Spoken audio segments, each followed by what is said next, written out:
편해가는 밝은 길이 19번째 시간, 이긴 자의 소망을 심어주시는 주님의 말씀. 오늘은 중요한 꿈에서 있습니다. 제가 이 타이틀에 중요라고 넣으면은 그것은 굉장히 영적으로 깊이 있고 또 알면 굉장히 유익한 내용이라고 생각하시면 되겠어요. 자, 6월 26일 토요일, 나의 주여 사랑받기 원합니다. 저도요. 그 사랑이 제 안에 가득하여 당신을 더 사랑하게 하소서. 남편의 모든 상황을 지키시고 인도하심을 감사드립니다. 남편의 진통을 보면서 남편을 향한 애정의 마음을 애써 외면해야 하는 저의 힘듦과 주님께서 인정을 다 버리라고 했거든요. 남편이 고통스러워하는 고통에서 당신의 고통을 묵상해 보았습니다. 인간적인 정뿐만 아니고 주님은 또 어떠셨을까? 주님과 연결시키고 있어요. 작은 돌 하나로도 담석, 결석인가요? 그런 거. 고통이 심한데, 갈기갈기 찢기시는 그 고통은 감히 상상도 하기 어렵습니다. 십자가의 사건이죠. 남편의 고통을 바라보는 내 마음의 고통을 보며, 남편이 고통스러운 걸 보면서 우리도 자녀가 아파하면 내가 대신 아팠으면 좋겠다, 이런 얘기를 하잖아요. 어머니가 자식의 찢기는 고통을 바라보는 그 고통, 성모 마리아가 십자가 아래서 예수님이 당하신 고난을 다 눈을 부릅뜨고 지켜보셨죠. 어디에다 비할 데 있을까 싶은 생각이 떠나지 않았습니다. 그 사랑은 알 수가 없습니다. 예측을 해보는 것조차 부족하고 또 부족합니다. 도대체 얼마나 사랑하시면 기꺼이 내어주실 수 있으실까요? 자식을 죽는 데까지 내어준 거, 바로 하나님을 사랑하는 마음, 또 하나님의 뜻을 이루고자 하는 순종의 마음, 그걸 얘기하는 겁니다. 그 마음을 조금이라도 알고 싶습니다. 그래야 사랑이 무엇인지 알 수 있을 것 같습니다. 죄에 대해서 그 실체를 알아가듯이 사랑의 속성 또한 알아가게 하소서.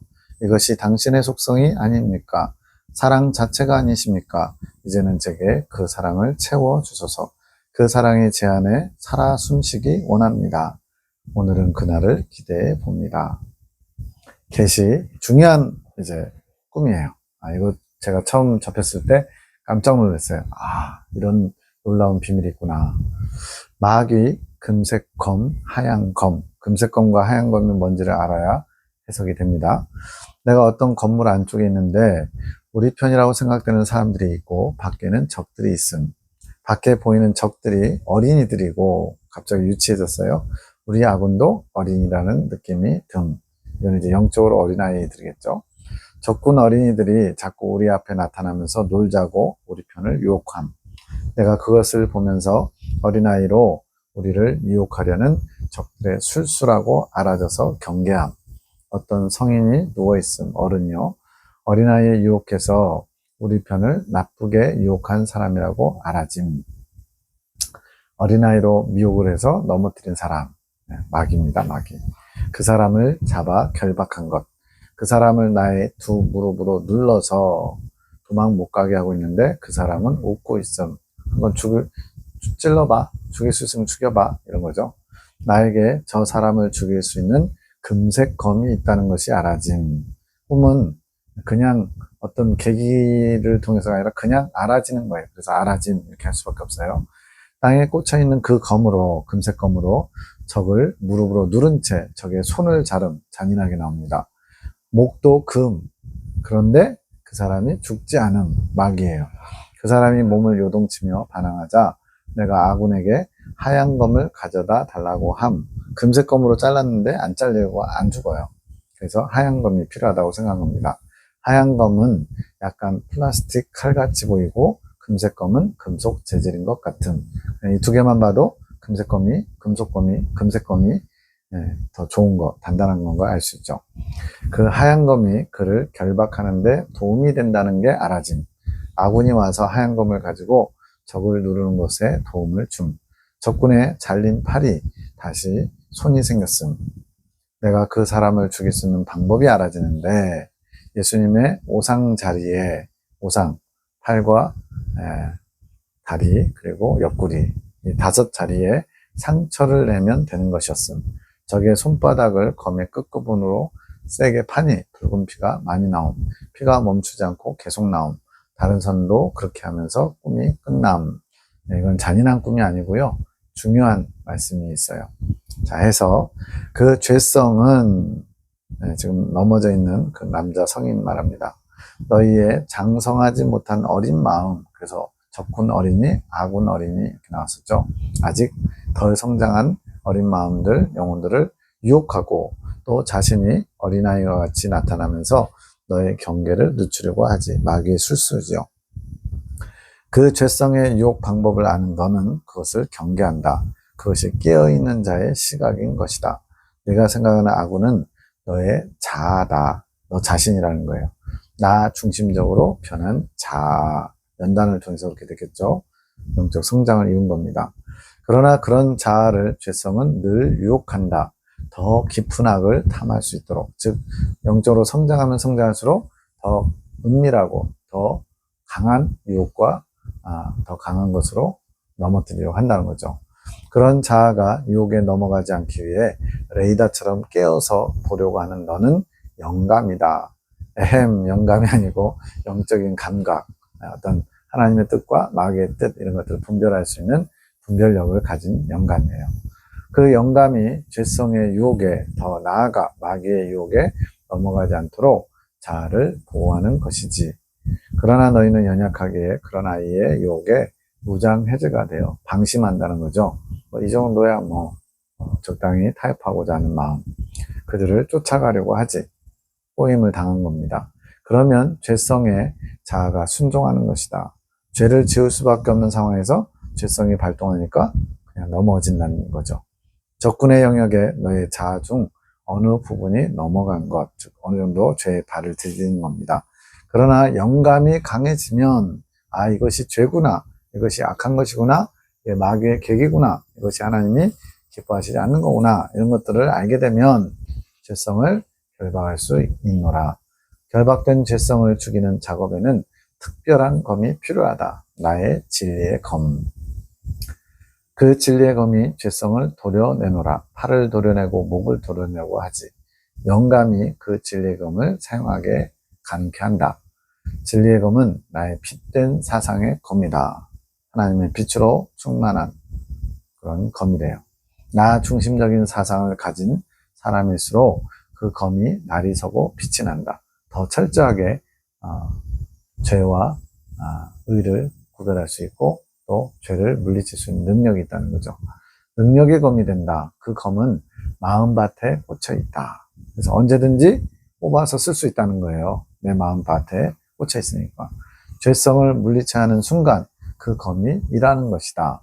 이것을 사용하는 방법은 영감으로 사용된다. 영적으로 감각이 깨어 있어야 돼요. 잠들어 있으면 안 되겠죠.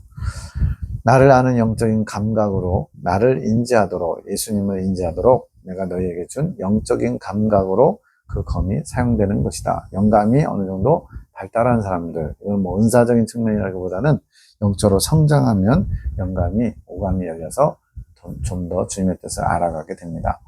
나의 성 검일수록 타격이 크겠지.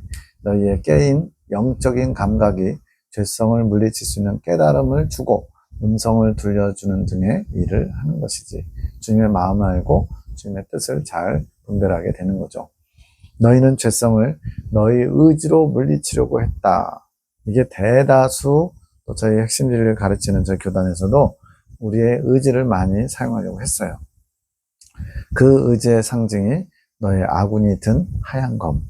처음에 금색 검으로 죄성을 결박하고 죽이려고 그랬는데 안 되는 거예요. 저항이 심한 거예요. 그래서 하얀 검을 가져오게 하죠.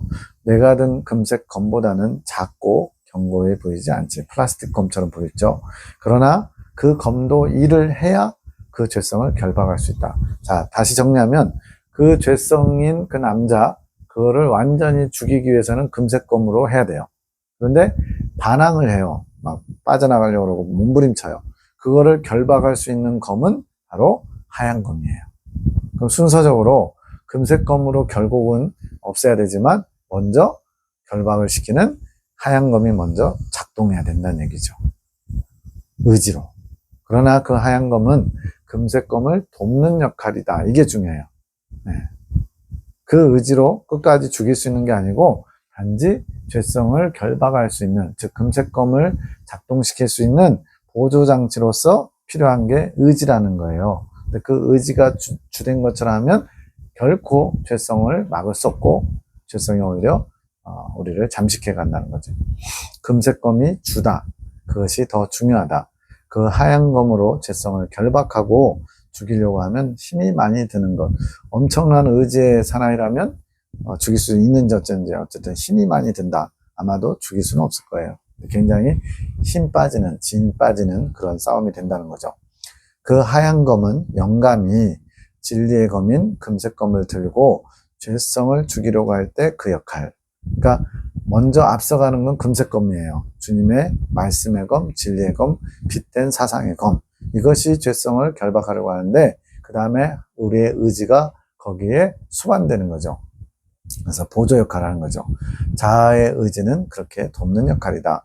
그 자아의 의지가 금색검을 대신할 수 없노라. 그 다윗이 골리앗을 죽일 때 골리앗 앞에 큰 방패를 들고 골리앗을 온몸을 막아주는 사람이 있었거든요. 그러면 그 방패 든 사람, 보조하는 사람이 싸우는 건 아니잖아요. 그거 같습니다. 주된 싸움은 장수가 하는 거고 방패 든 사람은 보조로서 다치지 않게 어느 정도 막아주는 역할밖에 안 되는 거죠. 그것처럼 하얀 검은 금색검이 역할을 감당할 수 있도록 보조하는 거예요. 그게 우리의 의지가 그렇게 돕는 역할이라는 거죠. 그 자아의 의지가 금색검을 대신할 수 없다. 근데 많은 사람이 자기 의지로 그 죄나 또 마귀와 싸워 이겨보려고 애쓰고 있어요. 그러니까 힘만 들고 나중에 지치죠. 영감, 빛된 사상, 그리고 여기 나오는 의지, 하얀 검, 이게 함께 해야, 영감은 나고 빛된 사상은 금색검이고 의지는 하얀 검이고 이 세 가지가 연합해서 죄성을 결박하고 죽일 수 있대요. 여기서 하나도 빠지면 안 돼요. 영감도 있어야 되고 빛된 사상도 있어야 되고 의지도 있어야 돼요. 영감은 나 자신, 내가 하나님을 인식하는 영적인 감각, 지각도 거기에 해당하겠죠. 그 다음에 빛된 사상, 주님의 말씀으로 무장된 진리, 그리고 사용하려고 하는 나의 의지, 이 세 가지가 함께 일해서 죄성을 결박하고 죽일 수 있다는 거예요. 죄성은 뿌리 뽑는 거 아닌가요? 우리는 이제 죄가 우리 영속에 뿌리 박혔다 이렇게 많이 들었으니까. 죄성이 뽑힌다는 개념은 너희의 영과 육에 죄성이 박혀 있음을 강조해서 말하면 뿌리 뽑힌다는 표현이 맞다, 적당하다. 그러나 지금은 뿌리 박혀 있는 그 죄성을 초점으로 보는 게 아니고 싸우는 거, 죄성과 싸우는 거에 초점을 둔 것이다. 너희 마음과 육체에 있는 죄성이 너희 자아를 타락의 길로 가게 할 때, 그러니까 죄성이 발동해서 우리로 타락한 자, 주님의 뜻을 거스르는 자로 만들어 갈 때 싸워 이겨내며 그 죄성을 더 이상 살아있지 못하도록 죽이는 그 과정을 주목한다면 결박과 죽인다는 표현이 적당하노라. 박혀있는 걸 뽑는 것은 사실은 영적 성장론에서 가장 마지막에 모든 자범죄가 더 이상 활동하지 못할 정도로 다 잘려나갔을 때 마지막 쓸모없이 남은 뿌리와 같은 그런 죄성을 뽑는다 이렇게 표현하거든요. 그래서 그거는 마지막 단계의 시점을 표현하는 게 뿌리 박혀 있고 뽑아주고 이런 개념이에요. 그래서 여기서는 지금 과정, 지금 죄성과 마귀의 어떤 그런 여러 가지 미혹과 싸움에서, 영적인 싸움에서 어떻게 승리할 수 있는가를 강조하기 때문에 여기서는 지금 결박과 또 죽인다라고 표현하고 있는 겁니다. 결박은 심령 속에 죄성이 마음대로 활동했던 것에서 나에게 점차 자리를 내어주는 과정. 결박, 죄성이 활동하지 못하도록 꽁꽁 묶는 거잖아요. 그 전에는 이제 막 말 그대로 죄의 노예가 돼가지고 원하는 대로 포악할 만한 상황에서 포악하고 음란할 만한 상황에서 음란하고 교만할 만한 상황에서 교만하고 이런 죄성이 그냥 마음대로 활개치며 나를 장악해서 나를 죄짓게 했다면 이제 점차 이제 예수님께 자리를 내어주면서 결박당하는 것이죠. 영적 성장 과정을 말하는 겁니다.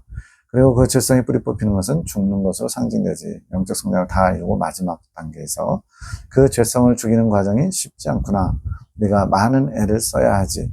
그의 손을 자르지만 다시 생겨나더라. 즉 우리도 죄와 싸워본 경험들이 조금씩 있잖아요. 저도 음란성과 오랫동안 싸웠는데 결국은 제가 지더라고요. 그래서 거의 포기하다시피 했는데 제가 싸워서 이길 수 있는 게 아니라는 걸 알았어요. 제 의지로 싸워서 이기는 게 아니고 주님의 금색검, 주님의 보혈의 은총, 능력으로 성령께서 공급해 주시는 주님의 권능으로 싸워서 이길 수 있는 겁니다. 쉽게 죽지 않는다는 사실이지 그 죄성을 나의 빗된 사상이 영감과 의지를 가지고 결박하고 죽이는 과정에 그는 쉽게 죽지 않노라. 셋이 연합했는데도 쉽게 죽일 수 없대요. 빗된 사상, 금세검과 영감, 나, 그리고 의지, 하얀검 이 세 가지를 함께 가지고 싸우는데도 쉽지 않대요. 그렇게 그 죽이는 과정에 애를 쓰고 있는 자는 영적으로 많이 성장한 자다. 왜냐? 어린아이들은 싸울 생각도 안 하고요. 그게 죄인지도 몰라요. 지각이 깨이지 않아서. 그런 자가 마침내 깨닫는 방법이 나의 오상이다. 오상. 예수님의 5가지 상처. 팔, 다리, 옆구리에 있는 5가지 상처. 나의 순환의 흔적만이 그 죄성을 없앨 수 있다는 것이지. 십자가, 나의 순환, 그 안에서 나를 깨닫는 자. 그래서 십자가 묵상은 굉장히 중요합니다. 주님의 보혈의 은총을 끌어오기 위해서는 그 능력의 보혈을 사용하기 위해서는 예수님을 더 많이 묵상해서 그 예수님을 품어야 돼요. 그 자가 죄성을 죽이는 방법을 알게 되는 자란다. 그래서 많은 피를 본다. 그 피는 나의 보혈이다. 아까 그 남자를 칼로 오상을 이제 찔렀더니 피가 많이 나왔죠. 그러니까 이제 또 인간적으로 또 궁금하죠. 죄성을 죽이고 나오는 피가 왜 주님께서 흘리신 보혈인가요? 죄성에서 피가 흘러나왔잖아요. 그게 또 깊은 의미가 있는데 나는 너희의 그 죄성 때문에 죽었노라. 바꿔 말하면 죄 때문에 우리의 죄 때문에 예수님이 십자가에 죽으셨잖아요. 그걸 말하는 겁니다. 그게 이제 레위기 16장 대속제일의 제사에서는 아사셀에게 드려지는 속죄제물 그것과도 또 연관되겠죠. 아사셀에게 값을 치르는 겁니다. 아사셀의 종로를 타고 있고 아사셀의 것으로 우리는 죄를 가지고 태어났기 때문에 그것을 해결하기 위해 내가 흘린 피다. 대가를 지불해야 된다는 겁니다. 그 귀한 나의 보혈은 그 죄성을 죽이는 정확한 방법을 시도할 때 흘러나온다. 그 죄성에 묶여 고통받는 나의 보혈이 자유를 얻는 것. 이런 표현은 제가 여기서 처음 봤어요. 예수님의 보혈이 고통당한대요. 어디서? 죄성에게 묶여 있어서. 이게 무슨 굉장히 의인화적인 표현인데, 이거를 이렇게 어떤 의인법적으로 생각하지 마시고, 의미적으로 접근하셔야 돼요. 죄성으로 인해 예수님의 보혈, 모든 것을 자유케 하고 모든 것을 사할 수 있는 능력의 보혈이 묶여 있대요. 이건 무슨 말일까요? 주님께서 십자가의 죽으심으로 보혈을 은총을 준비해 주셨는데 그 보혈을 정작 사용할 줄 모르는 사람들이 대다수예요. 그러다 보니까 주님이 흘려주신 보혈이 마치 쓸모없는 것처럼 무가치한 것처럼 그렇게 제대로 사용되지 못하고 묶여 있는 것처럼 막혀 있는 거예요. 많은 사람들이 그렇게 예수님의 십자가 죽으심과 부활에 대해서 피상적으로 알고 또 그 보혈의 능력을 잘 경험하지 못해서 마치 지금 보혈이 속박되어 있는 것처럼 그렇게 표현되고 있는 겁니다. 또 그 보혈의 힘으로 죄성을 더 죽이는 것이지 마귀는 보혈을 품을 수 없다. 완전히 극과 극이잖아요. 상극이잖아요. 그러나 너희는 나의 사랑으로 죄인된 너희 영혼 안에 나의 보혈을 가졌노라. 이게 무슨 말일까요? 마귀는 예수님의 보혈은 말 그대로 무슨 우리 그 일반 저기에서 드라큘라가 십자가나 마늘 이런 거 무서워하듯이 마귀는 보혈을 감당할 수가 없는 거예요. 그런데 우리는 죄인이잖아요. 죄를 가지고 태어났고 죄성이 있어요. 그런데 주님의 사랑으로 우리에게 각자에게 보혈의 은총을 그냥 값없이 주셨어요. 그게 우리의 영혼 안에 나의 보혈을 가졌다는 표현입니다.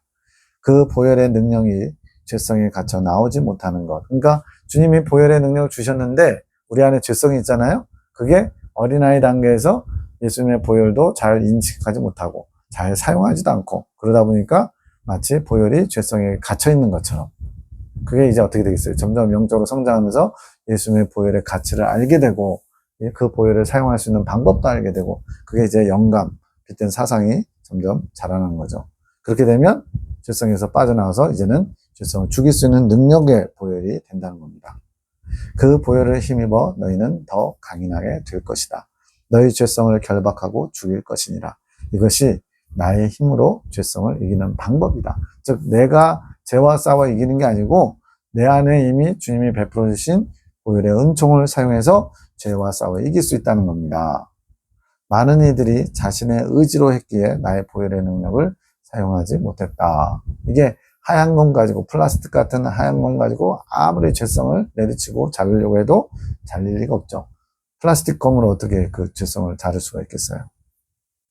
그래서 죄성과 싸움이 힘든 것이다. 자기 의지로 뭔가 죄를 극복해 보려고 한 많은 시도들이 다 그렇다는 거예요.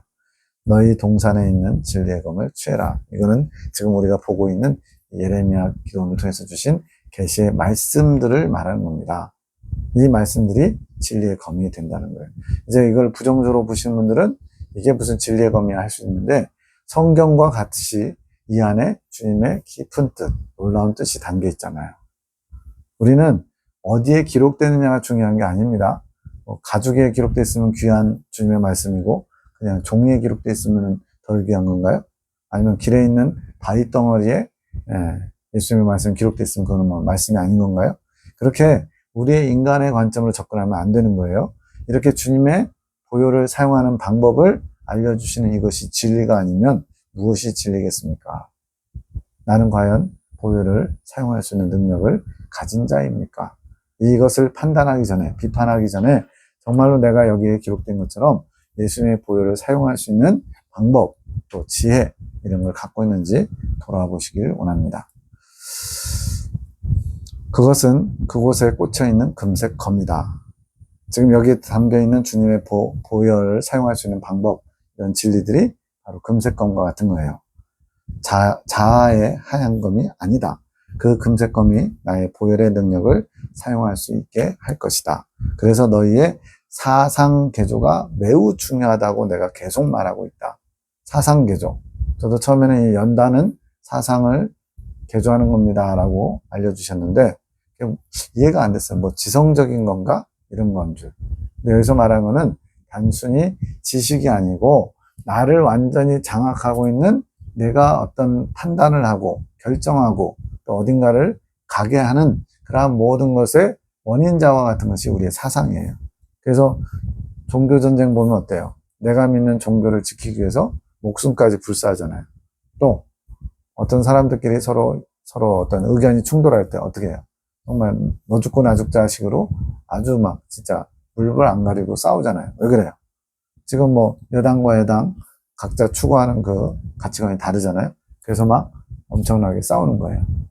그거 아니면 안 된다는 거예요.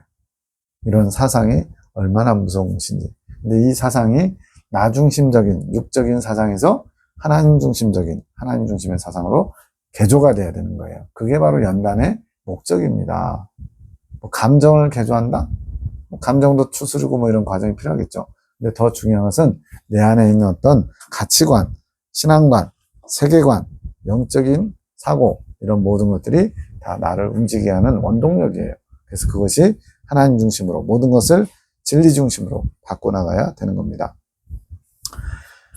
중요한 금색검과 하얀검의 진리를 같이 나눴습니다. 밤기도 40일, 참회기도 16일째. 영감이 나의 의지를 이끌어간다. 아까 영감은 뭐였어요? 나라는 존재로 등장했죠. 그러면서 그 영감이 하얀 검을 가져오라고 아군에게 시키죠. 하얀 검이 의지였잖아요. 영감이 나의 의지를 이끌어가야 됩니다. 근데 정작 영적으로 잠들어 있으면 이 영감을 깨울 수가 없어요. 기도 전에 마귀, 금색검, 하얀검 꿈 메시지를 나눔을 듣고서 깨달아진 거예요. 그동안은 나의 의지를 드려야 주님께서 받으시고 일하신다. 그러니까 먼저 주님께 뭔가를 제스처, 행동을 취해야지 그것이 주님을 일하게 하셨다 생각한 거예요. 근데 그게 아니고 내 의지를 뭔가 움직여서 하는 게 아니고 내 안에 주님의 뜻, 주님의 마음을 알아오는 영감이 주님을 움직이게 하는 통로. 앞에서 전화기 나왔었죠. 전화기가 바로 이 영감과 같은 거예요. 주님이 뭘 원하시는지, 주님께서 어떤 것을 기뻐하시는지, 이런 주님의 마음을 알아오는 전화기와 같은 통로가 바로 영감입니다. 영적 오감. 이것이 활짝 열려야 돼요. 지금 이 송 원장님과 여기 계신 분들은 영적 오감이 열려서 주님의 마음을 아는 훈련을 몇 년 동안 지금 계속 받고 있고 또 풍성하게 받아서 아주 많이 주님의 마음을 알아보고 있는 거예요. 나의 약한 마음에서 어떻게 주님을 향한 의지가 생길 수 있을까 의문이었다. 나는 아무리 이렇게 마음 먹어도 금방 포기하고 약하고 또 안 되면 또 마음이 착잡해지고 금방 낙심하고 이런다는 거예요. 그런데 메시지 듣고 나서는 의지로 주님을 끌어오는 게 아니고 영감으로 주님의 뜻을 끌어오는 거구나, 이걸 알게 됐다는 겁니다. 나의 주여, 마음이 답답합니다. 오늘은 내 주님을 만나지 못했습니다. 기도는 했으나 당신의 사랑은 얻지 못했습니다. 만나주시기 원합니다. 당신께 받는 사랑은 저에게 힘이요 살아갈 생명이 됩니다. 우리는 과연 얼마나 하루 종의 삶에서 주님께 사랑받기를 원하며 주님이 나와 동행하기를 원하고 있을까요? 당신께 받는 사랑이 저에게 힘이고 살아갈 생명이 됩니다. 이런 고백을 진심으로 할 수 있을까요? 오늘은 기운이 없고 제 마음이 침울합니다. 옷이 없어서 제가 주께로 더 나아가지 못했습니다. 그것이 원인인 것도 압니다. 오늘은 환경에 방해가 많았습니다. 먼저 저의 연약과 게으름이 있었습니다. 그리고 가족을 위해 시간을 쓰느라 더 나아가지 못한 것입니다. 주부다 보니까 밥 챙겨주고 뭐하고 하면서 마음이 분주했던 것 같아요. 저의 답답함의 해결을 원합니다. 제게 생명과 같은 당신의 생수가 필요합니다. 저의 목마름의 갈증을 해결해 주옵소서. 간절히 주님의 생수를 원하면 주님이 부어주시지 않겠습니까? 그러면서 이제 또 깨닫는 거예요. 해갈이란 목마름을 채우는 생수인데 이게 바로 은혜라는 거. 은혜를 입어야 해갈이 된다는 거. 더러운 행실을 비워야 되는 화장실은 회개의 개념. 자, 그래서 여기는 계시에 샤워장 나오고요, 화장실 나와요. 그리고 생수 이야기도 자주 나옵니다. 앞으로 계속 접하게 될 텐데, 먹고 소화시키고 비우고, 우리 육의 양식을 먹을 때 양식을 먹어야 되죠. 영도 양식을 먹어야 됩니다. 말씀을. 그리고 뱃속에서 소화돼야 돼요. 이것은 곱씹고 묵상하면서 소화를 시키는 겁니다. 그리고 비워야 돼요. 비우지 않으면 다음에 또 채울 수가 없죠. 영양분은 섭취하고 나머지는 비워야 되죠. 여기서 비운다는 것은 이러한 말씀들이 깨달아지고 내 안에 살아있는 말씀이 돼서 내가 버려야 될 육적인 것들이 비워지고 버려지는 것이 바로 화장실에서 비워지는 거예요. 주여, 주의 영광을 위해 먹고 마시게 하소서. 먹고 마심으로 주의 영광을 위해 주님의 마음을 시원케 하는 회개를 이루어갈 수 있도록 축복하소서. 오 주여, 이제는 저를 위해서가 아닌 주의 영광을 위해 먹고 마시는 일에 열심을 내게 하소서. 저의 지각을 열어주소서. 저의 지성을 열어주소서. 주의 양식을 먹고 주의 생수를 마심으로 저의 지성이 채워지게 하소서. 주여, 원합니다. 간절히 원합니다. 저를 위해서가 아니라 주의 영광을 위해서 원하며 구합니다. 주여, 감사합니다. 이제 알았습니다. 당신의 뜻을 알았습니다. 당신께서 알게 하셨습니다. 할렐루야. 알게 하심을 당신께 영광 올려드립니다. 아멘. 낮에는 당신의 신부될 자로 주님과 사랑의 관계를 더 돈독히 하고 당신과 더불어 먹고 마시며, 저녁에는 기도로서 당신을 위한 해갈, 이게 바로 이제 중재자, 어미로서 해산의 준비를, 고통을 하는 것이죠. 제가 당신의 자녀인 그들을 품고 그들의 죄를 위해 해산하는 것입니다. 이게 당신을 위한 해갈. 주님께서도 해갈하셔야 된대요. 주님은 완벽하신데 뭘 해갈하시느냐? 완벽하시지만 주님의 뜻을 주님이 사랑하는 신부들과 또 하나님의 자녀들과 함께 이뤄나가신다는 거예요. 만약 완벽하시면 주님이 왜 슬퍼하십니까? 나사로의 죽음 앞에 주님께서 통분히 여기시는 그런 모습도 나오잖아요. 제가 당신의 자녀인 그들을 품고 그들의 죄를 위해 해산하는 것입니다. 당신 자녀가 곧 저의 자녀이기 때문입니다. 그래서 우리가 예수님의 마음을 알려면 신부의 기본 자세를 갖춰야 돼요. 신부는 신랑과 동격이고 마음이 하나 된 부부의 관계를 이루어야 되기 때문에 신부의 마음으로 신랑이 무슨 마음을 품고 있는지, 뭘 원하시는지 자꾸만 그 마음속으로 깊이 침투해 들어가야 돼요. 그게 침투하는 겁니다. 그럴 때에 주님께서 당신을 오픈하시고 당신의 마음을 알게 해주시는 거예요. 맞습니다. 옳으신 말씀입니다. 당신의 깊으신 뜻을 알게 하시니 감사합니다. 충성하겠습니다. 당신을 사랑하기에 당신의 뜻이 곧 저의 뜻입니다. 감사합니다. 나의 주여, 오늘의 제 목마름이 해결되었습니다. 해결됐대요. 주님의 뜻을 알게 되니까. 당신의 뜻을 알게 하심으로 당신 또한 목마름의 해갈을 얻으셨을 줄 믿습니다. 지금 예수님과 하나됨을 연습하는 거라서 내가 해갈되는 것이 곧 주님의 목마름을 해갈하는 것이고, 또 주님의 목마름이 해갈되는 것이 곧 나의 해갈이 되기도 하는 거예요. 거의 뭐 동고동락의 어떤 그런 과정인 거죠. 오늘은 한 방울의 해갈을 드렸지만 더더욱 시원케 드리는 해갈을 드릴 수 있게 하소서. 오늘도 제게 지혜로 가르치심을 감사드립니다. 당신께서 영광 받으소서. 당신 마음을 알아가는 것이 제게는 큰 행복입니다. 로또 복권 당첨된 거나 자식이 대학교 합격한 거나 남편이 직장에서 승진한 거나 이런 육적인 거 말고 주님의 마음을 알아가고 주님에 대해서 더 알아가게 되는 것이 큰 행복이래요. 작은 행복도 아니고 큰 행복. 나에게 큰 기쁨을, 감사를, 만족을 주는 행복이라고 고백하고 있습니다. 11시 50분, 나는 도구로 태어나야 하는 시간. 주님의 손에 딱 맞는 도구로. 집에 와서 영감으로 깨닫게 하심. 어머니의 태안. 지금 왜 예수님이 40일 동안 참회를 하라고 하셨는지를 조금씩 더 알아가는 겁니다. 바로 지금 뱃속에 자녀를 낳을 수 있도록 해산의 고통을 할 수 있도록 지금 탯줄이 만들어지는 시간이 뭐냐. 6월 8일 꿈에 새로운 소통의 전화기가 카페에서 기존에 있던 전화기를 잃어버리고 그 카페 주인이, 사장님이 새로운 전화기를 찾아주죠. 그게 새로운 소통의 전화기를 찾기까지, 즉 주님과 직통하는, 주님과 더 영적으로 잘 통하는 전화기가 탯줄이 만들어지는 거. 탯줄이 이렇게 엄마와 뱃속에 있는 태아가 서로 연결된 거잖아요. 비유도 기가 막혀요. 탯줄이 만들어진 것처럼 전화기, 새로운 전화기가 생겨서 주님과 직통하듯이 주님의 마음을 잘 알아오는 그런 과정이 있었고요. 또 태아가 만들어진 시간이 바로 지금 지각, 주님을 아는 감각이 열려지고 지성, 주님의 빛된 사상들로 채워지는 시간. 그게 자녀를 낳을 수 있는 그 과정이 되는 겁니다. 즉 엄마가 자녀를 품고 낳으려면 기본이 돼 있어야죠. 예를 들어 자궁이 없는 사람이 간혹 있다고 들었어요. 자궁 없이 태어난 여자. 그러면 아무리 해도 아기를 갖고 싶어도 못 갖죠.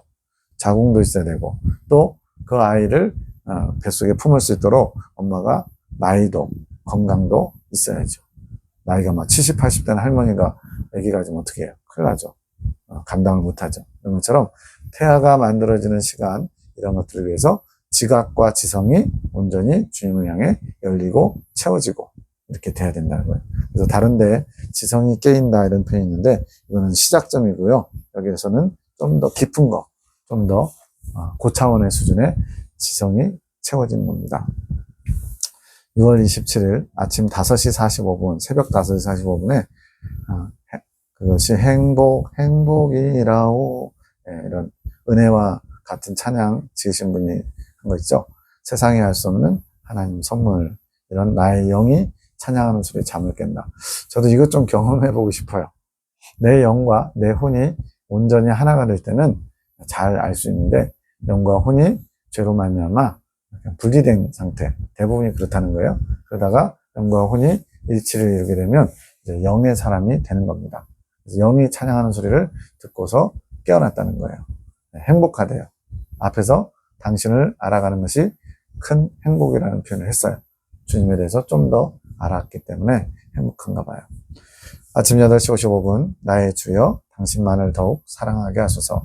세상을 사랑했던 마음, 당신보다 사랑하던 모든 것들, 가장 큰 걸림돌이 되는 나를 사랑하는 마음, 다 당신 앞에 비워지기 원합니다. 이게 뭐였어요? 화장실에서 비우는 거. 소화시키고 비우고.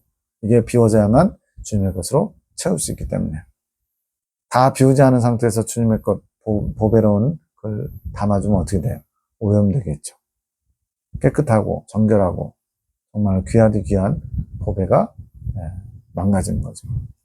당신으로만 꽉 채워지길 원합니다. 제 마음을 받으소서. 나를 더 비우고 당신으로 더 채워지는 하루가 되도록 축복하시고 인도하소서. 당신만을 바라보는 하루가 되게 하소서. 당신의 마음을 더 알기 원합니다. 오늘도 당신을 인해 행복하게 하소서. 감사합니다. 오늘도 당신께 힘을 얻었습니다. 나의 주여 사랑합니다. 또 다른 해석입니다. 자, 서세땡, 서정땡 꿈. 이것만 봐도 누군지는 알겠죠? 이미 한 분은 돌아가셨죠? 배우 서정땡이 부인. 과거를 회상하면서 인터뷰하는 장면. 교회를 처음 시작할 때 자신이 처리한 어떤 일에 대해 남편 서세땡이 일 처리를 잘 못한다고 폭력적으로 대했다고 말함. 현실을 반영한 것도 있어요. 그러나 자신이 교회 마당에 심은 장미꽃은 마음에 들어 하더라 말함. 서세땡이 서정땡이 심은 장미꽃을 마음에 들어 했다는 거죠. 그 이야기를 듣고 난 후 서세땡이 재혼한 여자와 함께 있는 장면이 보임. 실제로 동남아 어느 곳에서 몇 년 살다가 갑작스럽게 죽었죠. 재혼한 여자 사이에서 낳은 아이를 부르는데 아이가 7세가 되었다고 함. 주님이 왜 갑자기 뜬금없이 이걸 보여주셨느냐. 서세땡과 서정땡이 나온 꿈은 못된 사꾼에 대한 이야기다. 좋은 이야기는 참 좋겠는데 우리도 서세땡에 대해서 안 좋은 이미지가 있잖아요.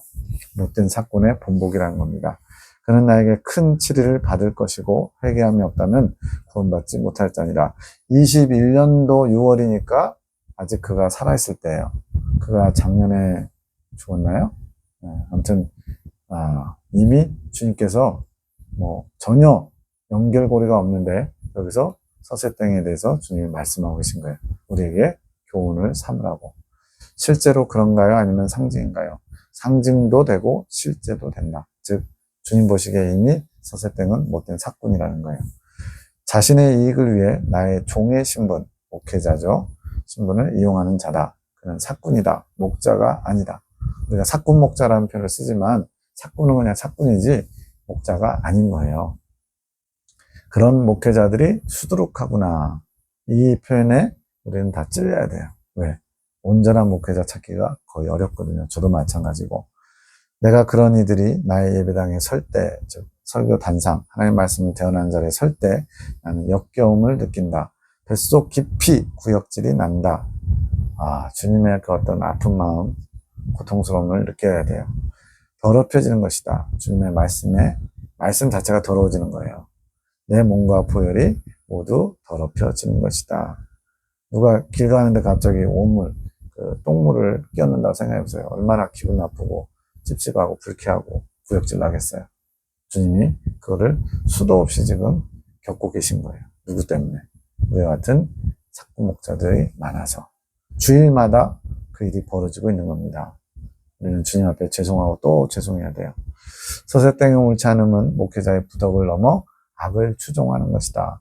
세간에 알려진 것만 봐도 엄청나게 못됐다는 걸 알 수가 있죠. 음란하다. 본처를 귀히 보지 않고 자신의 욕심만 채우는구나. 본처는 나에게 좋은 것을 주는 자. 마당에다 장미를 심은 얘기 나왔죠. 좋은 것을 주는 자의 상징. 서정땡이 어느 정도 신앙이 좀 있었던 것 같아요. 그 좋은 것도 그는 자신의 만족을 위해 보았다. 그 장미는 괜찮아. 그건 마음에 들어. 이렇게 했다는 거죠. 그러니까 서정땡의 그 미모, 아주 10대 때 젊은 사람을 말 그대로 꼬셔가지고 강제로 성관계 맺고 결국은 결혼까지 꼬리냈다고 들었습니다. 그런 자는 음녀와 멸망할 것이다. 지금 그렇게 주님의 심판을 당한 것으로 보여요. 음녀와의 자식으로 만족을 삼고 멸망할 것이다.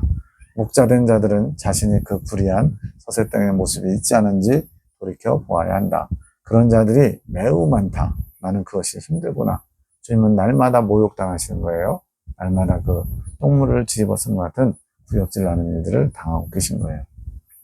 말로는 예수님 얘기하는데 실제로는 자기 욕심을 채우고 온갖 부정과 비리를 이단 교주들 뿐만 아니라 정통교회 목회자들 중에도 그런 사람들이 많을 겁니다. 부분적으로 그런 사람들도 많을 거고. 나의 예배에서 나는 뒷전이다. 예수님에 대해서 얘기하는데 정작 예수님은 뒷방늙은이 취급하는 거예요. 나에게 주님 예배에 방해되니 좀 가만히 있으세요 라고 말한다. 이거 지금 예수님이 하신 말씀이에요. 나를 뒷방늙은이 취급하면서 자신이 하고 싶은 대로 하는 자들이 그 서세땡이다. 뒷방늙은이는 그나마 다행이다. 뒷방에라도 두었으니. 주님의 아픈 마음이 안 느껴지십니까? 뒷방늙은이는 그나마 취급이 나은 거라는 거예요. 아예 나를 없는 자처럼 취급하고 목회를 하는 목회자들이 있다. 예수님의 이름으로 시작한 목회인데 예수님은 없는 목회를 하고 있다는 겁니다. 깨어있지 않은 자들은 그 감투의 소임을 다하지 못한 대가, 목회자라는 그 감투를 책임지고 감당하지 못한 대가를, 또 나를 능멸한 대가를 치를 것이다. 회개하지 않고 계속 그 길로 가면 구원받지 못할 자들이 수두룩한 것이지, 그런 자들이 나의 심판의 때 모두 배교할 것이다. 그래서 계시록에 그 탈도 많고 말도 많은 666 표는 그들이 나눠주는 매매권인데, 그 666은 타락한 가라지들, 이단교주들, 오늘날 큰 교회 목회하고 또 유명한 신학자인데 마귀의 종로로서 하게 될 대환란 들어가서 적그리스도 세력에게 충성을 맹세할 그런 자들이 바로 666 작은 음녀들, 가라지들입니다. 그들이 지금 오늘날 거짓 선지자들, 가짜 목자들이에요. 심판의 때 모두 배교한다. 이게 바로 그 내용입니다. 대환란 때 돌아선다는 거죠. 목회자를 조심하여라. 그들은 바리새인들 같고 또 사두개인들과 같구나. 얼마나 그들이 혼났어요. 회칠한 무덤, 독사 새끼들, 자신들뿐만 아니라 다른 사람까지도 지옥 백성 되게 만든다고 책망받았죠. 다들 책망받았지 개중에 선한 목자는 내가 매우 기뻐한다. 개중이라는 건 목회자들 중에 그나마 좀 건지자들이 있다는 거예요. 그런 선한 목자들을 내가 깨울 것이다. 나의 환란의 바람이 불기 전에 내 군사들을 불러 모을 것이다. 지금 이 온라인 이 계시 말씀을 전하는 것이 바로 그 중에 하나예요. 이것을 듣고 하나님의 말씀을 귀히 여기며 또 경외하면서 주님 앞에 바로 서게 될 사람들을 주님께서 만나게 하실 겁니다. 그들을 깨울 준비를 해야 된다. 깨우기 위해서 지금 이 말씀을 유튜브에다 올리고 있는 겁니다. 너희 사명이 교단 안에만 머물 것이라 생각하지 말거라. 너희가 크게 품으면 나는 더 크게 일할 것이니라. 내 입을 크게 열라. 이런 말씀도 있죠. 이것은 작은 시초다. 하늘에서 내린 작은 물 한 방울이 대지를 흘러 큰 강과 바다를 이루듯 작은 시초이나 작지 않다. 주님이 하시면 큰 일입니다. 더 큰 물을 이룰 것이니라. 그러니 서세땡 같은 일을 조심해라. 겉으로 괜찮은 척, 겉으로 신실한 척, 그런 자들을 겉만 보고 판단하지 말라는 거죠. 그들은 내가 버릴 자들이노라. 참회가 없으면 그리 될 자들이니라. 제가 보기에는 아무래도 심판받은 것 같아요. 너희는 그런 사람들을 깨우는 게 아니다. 그냥 아주 대중적으로 유튜브에서 막 인기 끌어가지고 많은 사람들이 이 말씀을 접하고 괜찮네, 좋네, 평가받으려고 이걸 하는 게 아니라는 거예요. 하나님께서 영적으로 갈급한 자, 신실한 삶을 추구하는 자들이 이 말씀을 듣고 양식으로 삼게 될 겁니다. 너희는 내가 마지막 때에 쓸 자들을 깨우는 자들이다. 너희 사역의 대상을 잘 알아두기 바란다. 그렇게 내 조명은 집중적이어야 된다. 그러니까 보편적인 예수님 믿고 구원받으세요, 이런 초기적인 그런 신앙을 전하는 게 아니고 정말로 이 마지막 때에 어떻게 예수님 앞에 바로 설 수 있고 영적으로 깨어있는 목회자 또 하나님의 참종이 될 수 있을까를 고민하는 사람들을 주님께서 대상으로 삼으라는 겁니다. 밤기도 40일 참회기도 17일째 9시 9분 주님의 따스한 빛으로 비춰주시니 감사합니다. 56분. 자, 기도문인데 지금 9시 9분 그 다음 9시 56분이죠. 이건 뭐냐면 이분이 이 말씀들을 그냥 머리에서 생각해서 한 게 아니고 영의 기도예요. 영의 기도. 이제 나중에 이제 기도 기가 막힙니다. 주님께서 어떤 마음을 품기 원하시는지를 아주 모형으로 모델로 보여주는 아주 정말 기도의 모범이 뭔지를 보여줘요. 이거는 사람을 높이는 게 아닙니다. 우리도 이런 기도를 하기를 원해서 그래요. 저도 이런 기도를 하고 싶어요. 영의 기도. 주여, 왠지 모르지만 제 마음이 해해진 것 같습니다. 나의 주여 임재하소서. 저의 마음을 사로잡아 주소서. 제 마음에 당신을 향한 뜨거움을 부어주소서. 제 마음을 새롭게 하소서. 그렇습니다. 시시때때로 제 마음을 훔치며 또 빼앗깁니다. 저는 연약한 존재입니다. 주님만 바라볼 수 있도록 다시 한 번 더 저를 점검해 주소서. 다시 한번 해해진 마음을 새롭게 단장하며 주께로 더 나아가기 원합니다. 수시로 깨어있나 자신을 점검해야 됩니다. 주께서 열어주신 영감으로 저의 해해진 마음을 살필 수 있게 하시니 감사합니다. 이 시간 저의 기도를 이끌어 주옵소서. 당신의 뜻을 구하오니 당신의 뜻대로 하옵소서. 당신의 해갈을 위한 합당한 기도가 되기 원하오니 이끌어 주옵소서. 내가 원하는 걸 구하는 기도가 아니라 예수님의 해갈, 목마름을 시원케 해드리는 그런 기도를 원한대요. 당신의 지혜로 저를 가르치소서. 맞습니다. 당신의 핏값으로 세우신 당신의 종들로 인해 당신의 아픈 마음을 오늘 나타내 주셨습니다. 서셋된 꿈, 그 아픈 마음을 제가 위로해 드리고 싶습니다. 참 종은, 예수님의 신부는 바로 주님의 마음을 알아 주님과 같이 고통받고 슬퍼하고 또 기뻐하는 사람들이에요. 그들 사꾼 목자들의 더러운 음욕을 보시는 당신 마음이 얼마나 아실까요? 주님은 모든 걸 다 보고 모든 걸 다 아시잖아요. 심지어는 우리의 심령 상태까지, 마음속까지 들여다보시기 때문에 정말로 그걸 생각해보면 주님의 마음이 얼마나 고통스러울지 감이 안 옵니다. 상상이 안 돼요. 당신의 온몸이 갈기갈기 찢김의 고통은 비교도 되지 않을 것입니다. 십자가의 고통보다 지금 하나님의 이름으로 지금 악을 행하는 가짜들 때문에 더 고통스러울 거라고 느끼고 있는 겁니다. 당신의 거룩한 보혈이 더럽힘 당하는 그 수치는 십자가에서 옷 벗김 당하는 수치와는 비교할 수 없을 것입니다. 그들을 향한 당신의 아픈 마음을 조금이라도 위로해 드리고 싶습니다. 그러나 그런 죄인들을 끝까지 사랑하시는 당신이요, 죄의 노예로 붙잡혀서 저 원수들에게 속아 죄가 죄인 줄 모르고 저지르는 죄인들입니다. 그 노예들을 불쌍히 여기소서. 죄인을 불쌍히 여기시는 주여, 그들을 불쌍히 여기소서. 그들에게 마지막 기회를 주옵소서. 마지막 기회, 한 번 더, 이번이 마지막인 것처럼 더 기회를 달래요. 그들을 버리지 마소서. 기회를 주소서. 그들도 주의 사랑을 받고 주를 사랑하던 종들이 아닙니까? 한때는 그랬다는 거죠. 그들을 기억하옵소서. 그들을 위해 당신이 흘린 보혈의 피를 기억하옵소서. 당신이 그들을 위해 흘린 보혈이 헛되지 않게 하소서. 그들을 위해서 보혈을 흘렸는데 그들이 그 보혈을 사용하지 못하고 지옥 가게 되면 땅에다 버려지는 것처럼 되는 거죠. 그거를 안타까워하는 겁니다.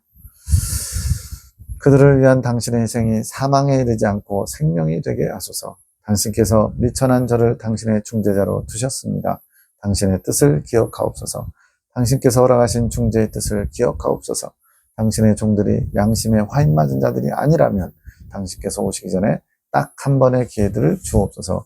양심에 화인 맞은 자는 이미 이성 없는 징승, 양심에 화인 맞은 자, 성령이 근심하고 떠나신 자, 다시는 회개케 해서 구원에 이를 수 없는 자, 이미 지옥행이 확정된 거예요.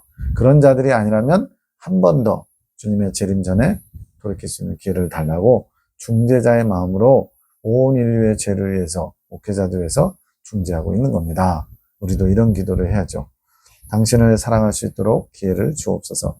첫사랑을 회복할 수 있도록 기회를 주옵소서. 혹시라도 사랑하지 못한 자가 있다면 사랑할 수 있는 기회를 주옵소서. 당신의 사랑을 베풀어 주옵소서. 영적 사망에 이르렀던 이 죄인을 살리신 은혜를 베풀어 주옵소서. 당신의 종들에게 그 은혜를 베풀어 주옵소서. 이렇게 주님의 마음에 합한 기도를 드리면 주님이 안 들어주실 수가 없겠죠. 근데 이 기도 또한 이분이 머리 써서 여러 가지 온갖 미사여구를 작성해서 쓴 게 아니고 영의 기도를 듣고 본인의 영이 자기 안에서 탄식하면서 주님 앞에 탄원하는 중재자의 기도를 드린 것을 듣고 기록한 것입니다. 통회의 자리로 끌어주심.